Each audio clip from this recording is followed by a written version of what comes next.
নগাঁও সামগুৰিত দিনে নিশা এতিয়া বন্যহস্তীৰ উপদ্ৰৱ সামগুৰি মাজৰাতি সমীপৰ এখন বাহনীত বিগত বহুদিন ধৰি ৫-৬টাকৈ বন্যহস্তীয়ে চলাই আহিছে উপদ্ৰৱ খাদ্যৰ সন্ধানত বনৰীয়া হাতীকেইটা বাহনীখনৰ পৰা দিনৰ ভাগত ওলাই আহি অঞ্চলটোত কৰি আছে মুক্ত বিচৰণ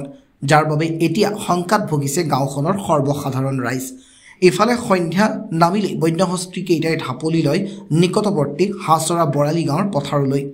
নতুনকৈ খেতি আৰম্ভ কৰা পথাৰখনত নিখাৰ ভাগত বন্যহস্তীয়ে উপদ্ৰৱ চলোৱাৰ আশংকাত এতিয়া চিন্তাত পৰিছে কৃষক ৰাইজসকল কেৱল মাত্ৰ আতচবাজি কেইটামানৰ ওপৰতে নিৰ্ভৰ কৰি হাতী খেদিবলৈ অহা বন বিভাগো এতিয়া নিৰুপায়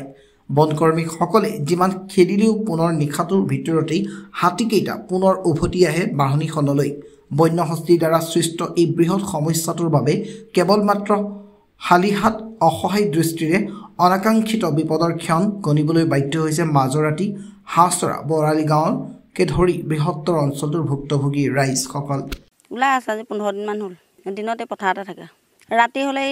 বৰালি গাঁও হাছৰা এনেকৈ পথাৰলৈ যায় আকৌ ৰাতিপুৱা 3:30মান বজাত আকৌ আহি সোমাইহি মানুহৰ দিগদাৰ মানে হে হৈ কৰিলে খেদিলে কৰিলে বাৰীলৈ গুচি যায় বাঁহ বাৰীলৈ তেতিয়া ওলাই আহিলে বম চম ফুটাব লাগে বম চম ফুটালে যায়গৈ নহবা মানুহৰ ঘাম নেপালে ঘৰ দুৱাৰ ভাঙে আমাৰ ঘৰ 4-5 বাৰমান ভাঙিলে ভয়তে থাকে মানুহ ৰাতি খোৱা নহয় আমাৰ টোপনি ক্ষতি সদায়